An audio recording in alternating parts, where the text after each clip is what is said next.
Sud Radio Midi, Christine Bouillou. Allez, encore une dizaine de minutes à passer ensemble et c'est la rentrée des classes qui est placée sous le signe du Covid. Dans une semaine, 12 millions d'élèves vont retrouver le chemin de l'école, du collège, du lycée avec leurs professeurs. Et Jean-Michel Blanquer a fait la présentation ce matin, a fait lui aussi sa rentrée. Il a présenté surtout le protocole sanitaire et la règle, ce sera en présentiel mais avec quelques pare-feux. On va en parler avec nos deux invités, Marine, qui sont avec nous ce midi. Oui, on en parle avec Caroline Marchand qui est co-secrétaire départementale du syndicat du national unitaire des instituteurs et professeurs des écoles. Elle est aussi enseignante en primaire en Seine-Saint-Denis. Bonjour Caroline Marchand. Bonjour. Et nous sommes aussi avec Mathieu Orphelin qui est député Europe Écologie Les Verts de Maine-et-Loire. Bonjour Mathieu Orphelin. Bonjour, député écologiste. Député écologiste, oui absolument, Mathieu Orphelin. On va revenir avec vous dans un instant parce qu'avec vous on va parler notamment de ces pièges à CO2. Enfin, on va essayer de comprendre ce qu'il en est. Est-ce qu'on est capable d'aider les classes? Mais Caroline Marchand, co-secrétaire départementale du SNUIPP 93, vous êtes enseignante dans le primaire en Seine-Saint-Denis. Vous du côté du primaire, vous abordez cette rentrée sous Covid avec quel état d'esprit par rapport à l'année dernière?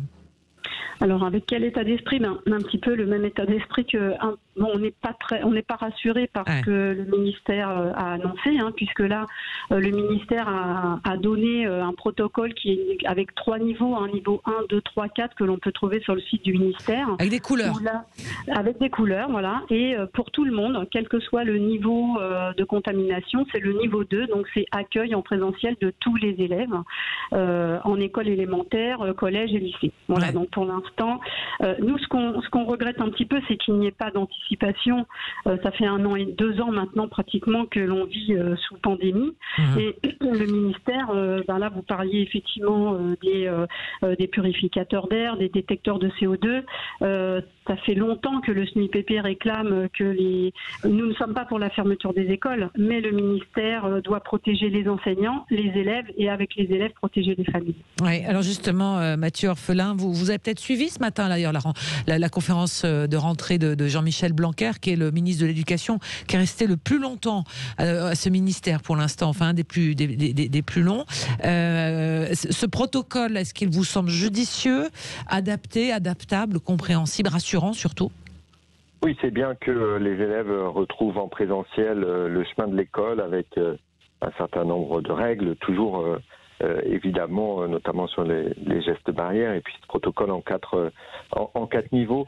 Moi, j'ai juste un peu de mal à comprendre pourquoi le ministère, même si ça change, continue d'être encore trop timide sur le soutien et le déploiement effectivement des détecteurs de CO2, qui sont des petits dispositifs très simples qui permettent de mesurer la quantité de CO2 dans l'air, et donc de voir s'il est nécessaire de plus aérer, notamment. Ça, c'est quelque chose de très important, l'aération. Et dès qu'il va faire un peu plus froid, ce ne sera pas évident de garder tout le temps ou les fenêtres ouvertes. Donc, il y a des dispositifs comme ça sur lesquels le ministère aurait pu beaucoup plus anticiper. Certains syndicats de professeurs ou certains scientifiques le demandent depuis des mois. Ça commence à s'accélérer. Enfin, dimanche dernier, le ministre dit je veux les généraliser. Hier et ce matin, il dit voilà, il faut qu'on ait le plus possible de détecteurs de CO2. Mais il ne dit pas derrière les moyens qui vont être mis par le gouvernement et les rectorats pour aider les collectivités ou les écoles qui veulent évidemment s'équiper. Alors il y a des collectivités qui sont plutôt avec des moyens où ça posera pas de problème, certains l'ont fait, et d'autres où c'est plus compliqué. Donc là, on a un outil très simple, qui n'est pas l'outil miracle. Et qu'on aurait pu, comme vous dites, comme dit Caroline Marchand, qu'on aurait pu anticiper, en tous les cas, dans sa mise en œuvre et dans sa mise en place, bien avant, donc aujourd'hui, 26 août, à une semaine de la rentrée des classes. Oui, parce que beaucoup d'acteurs le demandaient.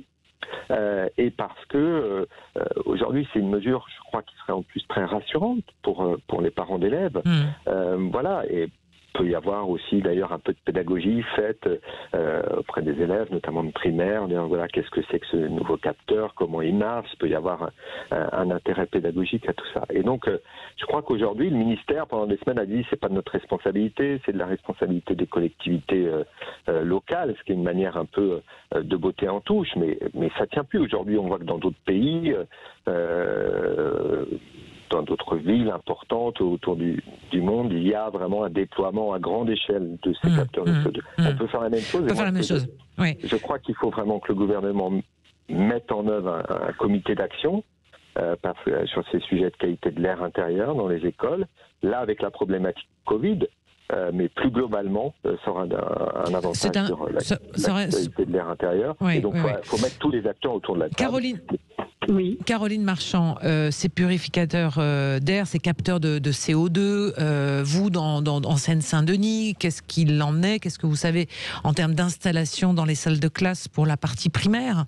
Alors, pour la partie maternelle et élémentaire, pour l'instant, on n'a pratiquement aucune école d'équipée et il n'y a même pas eu ce qu'on nous disait à un moment donné, un audit. C'est-à-dire que, je rappelle, en maternelle, les élèves n'ont pas de masque. Et là, nous allons faire quand même une rentrée avec des élèves qui rentrent pour la première fois à l'école. Comment faire quand ils sont en train de pleurer, les gestes barrières, ils n'ont pas de masque, les dortoirs. C'est-à-dire qu'il y aurait pu y avoir une progression dans les installations et en priorisant les maternelles parce que les élèves n'ont pas de masque et ensuite les élémentaires là où les fenêtres ne peuvent pas s'ouvrir, etc. Donc là, il y a l'installation du matériel qui n'est pas du tout anticipée. En école maternelle et élémentaire, ce sont les communes.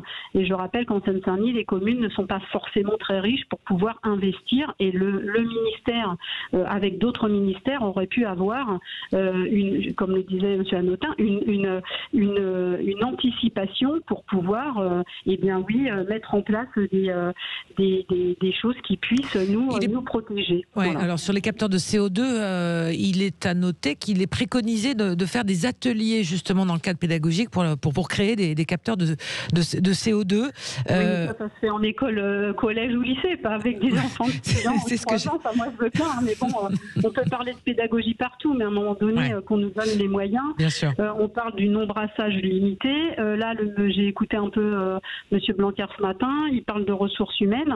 Là, il n'a pas du tout parlé. On ne doit pas brasser les élèves.